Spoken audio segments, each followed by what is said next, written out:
నమస్తే, welcome to global 360 TV. నేను మీ వేముల కొండల్ గౌడ్. మావోయిస్టులకు మరోసారి గట్టి షాక్ తగిలింది. ఎందుకంటే మొన్ననే ఈ యొక్క మావోయిస్టులను ఏరిపారేసేటువంటి దిశగా కేంద్ర ప్రభుత్వం తీసుకున్నటువంటి నిర్ణయం మొన్న పాకిస్తాన్ ఇండియా యుద్ధం జరిగే సమయంలో ఈ యొక్క కాల్పుల విరమణ కూడా చేయడం జరిగింది. అయినప్పటికీ ఈ ఆపరేషన్ మళ్ళీ జరుగుతూనే ఉంది. ఇప్పుడు ఛత్తీస్గఢ్ రాష్ట్రం నారాయణపూర్ జిల్లాలో భారీ ఎన్కౌంటర్ జరిగింది. భద్రతా దళాలు మావోయిస్టులకు మధ్య భీకర ఎదురుకాల్పులు జరిగాయి. ఈ కాల్పుల్లో 28 మంది మావోయిస్టులు మృతి చెందిండ్రు. ఎందుకు జరుగుతుంది ఈ మరణకాండ? మరి చాలామందికి గాయాలైనట్టు కూడా తెలుస్తుంది.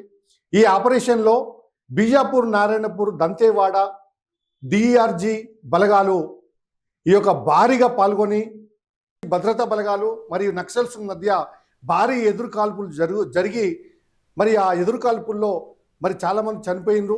ఆ మృతుల సంఖ్య కూడా మరింత పెరిగేటువంటి అవకాశం ఉన్నట్టు తెలుస్తుంది. అయితే మరి ఇక్కడ ఈ ఎన్కౌంటర్లో మరి చనిపోయినటువంటి వాళ్ళలో ముఖ్యంగా ఈ మృతుల్లో మావోయిస్టు అగ్రనేత ఉన్నారని పోలీసులు చెప్తున్నారు. మరి అగ్రనేత ఎవరనేది ఈ ఎన్కౌంటర్లో మావోయిస్టు అగ్రనేత సంబాల కేశవరావు అలియాస్ బసవరాజు మృతి చెందినట్లు కూడా తెలుస్తుంది. మరి ఈ ప్రస్తుతము ఈ మావోయిస్టు కేంద్ర కమిటీ కార్యదర్శిగా కేశవరావు ఉన్నారు. ఆయన గత 40 సంవత్సరాలుగా సుదీర్ఘమైనటువంటి పోరాటాలు చేస్తూ మరి శ్రీకాకుళం జిల్లాకు చెందిన కేశవరావుపై 1.5 కోటి రివార్డు కూడా ఉంది. మరి ఈ ఎదురుకాల్పుల్లో కేశవరావుతో పాటు మరికొందరు కీలక నేతలు హతమైనట్లు పోలీసులు చెప్తున్నటువంటిది ఈ సందర్భం.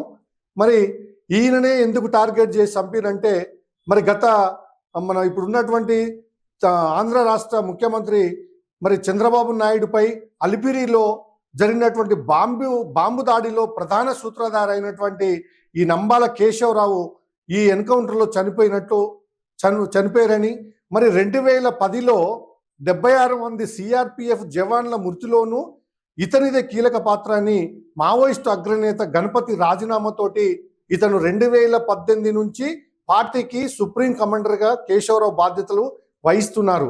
మరి ఇతన్ని ఎందుకు టార్గెట్ చంపినట్టు అనేది అంటే గతంలో అలిపిరి ఘటనలో ఇతను ప్రధాన సూత్రధారిగా ఉన్నాడు కాబట్టి మరి ఇతన్ని టార్గెట్ చేసి ఇక్కడ ఈ గెరిల్లా వ్యూహాలు రచించడంలో, తర్వాత ఐఈడీలు పేల్చడంలో ఇతను దిట్ట కాబట్టి ఇతను మంచి ఒక ఉన్నతమైనటువంటి ఎంటెక్ చదువుకున్న సమయంలోనే నక్సలిజానికి ఆకర్షితులైనటువంటి వ్యక్తిగా తెలుస్తుంది.